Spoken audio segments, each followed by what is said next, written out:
Hello, I'm Michael Kazin. I'm a professor of history at Georgetown University in Washington, D.C., and I want to talk for a little while about racial justice movements in American history and how they have had an impact and why sometimes the impact has been limited.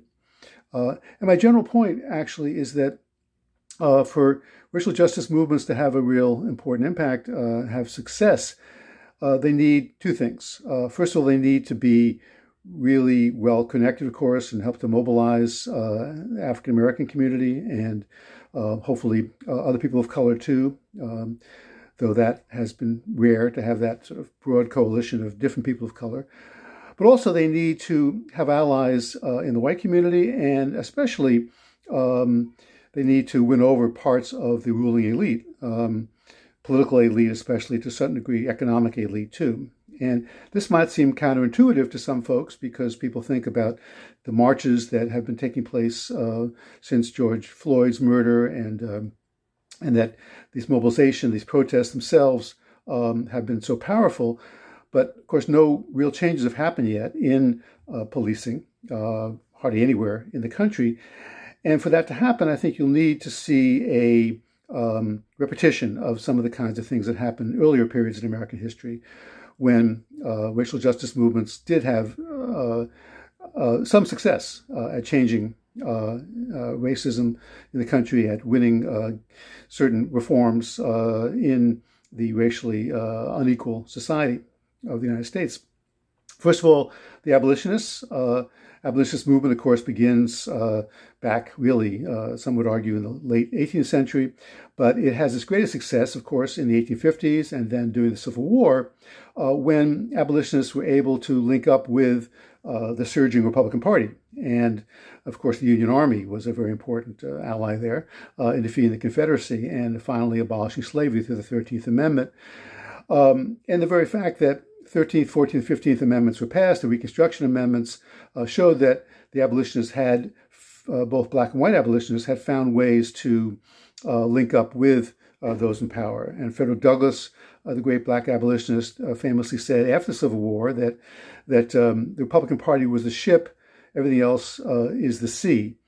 He didn't mean the Republican Party was the unerring ally of African Americans in their struggle for freedom, but he said that basically it was necessary to have that party to support them to the degree that it did support them. Moving on to the early 20th century, the battle against Jim Crow, the beginning of the anti-lynching movement, Ida B. Wells, the leader of that, of course, the NAACP, founded in 1909, the Urban League a little bit before that. All these organizations, African-American organizations, had white support. But because of the fact that the two major parties, Democrats and Republicans, were both of them in different ways by this time, by the early 20th century, were opposed to challenging the white supremacist regime in the South and the white supremacist regime elsewhere in the country as well. But most virulent in the South, of course, where black people were not allowed to vote for the most part. Or couldn't have equal facilities of any kind with whites in the South. The movement, which people like W.B. Du Bois, Ida B. Wells, others organized in the late 19th, early 20th centuries, was not able to make any real gains for African Americans because they were not able to link up with people in power in either major political party. This begins to change in the late 1930s, in part not because the Democratic Party changed its ways, but because the union movement of the CIO, the Congress of Industrial Organizations, is the first really interracial labor movement of any size and durability in American history. And it does begin to have an impact on the Democratic Party in the North, and changes white Democrats' minds and interests because they want to get black votes and want support from the industrial unions of the CIO for their party. And so by 1948, the Democratic Party does support Civil Rights Bill officially at its annual convention. The Dixiecrats walk out of that convention in 1948. It takes a while, of course, before the Democrats actually put up a serious civil rights bill. That's not until 1964 when it passes.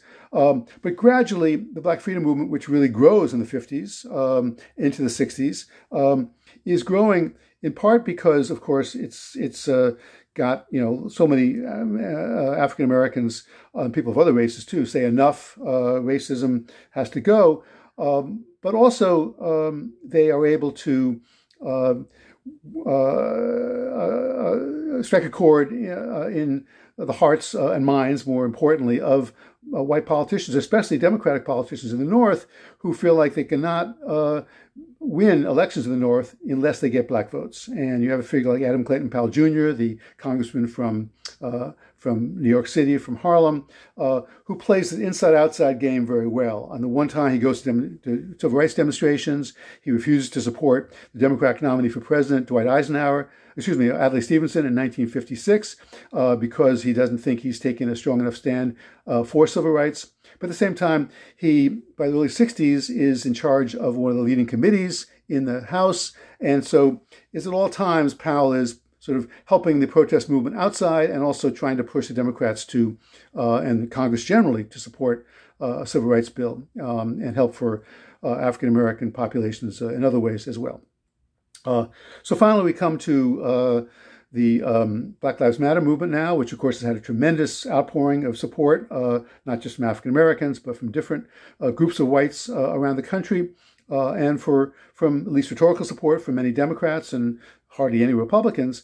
But for it to have really lasting influence in America, it will have to find a way to make those connections again with those in power, pressure them, say that it can deliver them votes or can stop them from getting votes that those Democrats need to win not just the election this fall, but elections afterwards as well. So if there's a formula for success for racial justice movements in American history, it's to build and mobilize a tremendous pressure group in the streets, in every institution where people who support that movement live and work and go to school. But it also has to find ways to get sections of the ruling of the governing elite on their side. Unless it does that, unfortunately, it usually is going to fail. So thank you, and thank you all to all the people who are organizing this great scholar strike.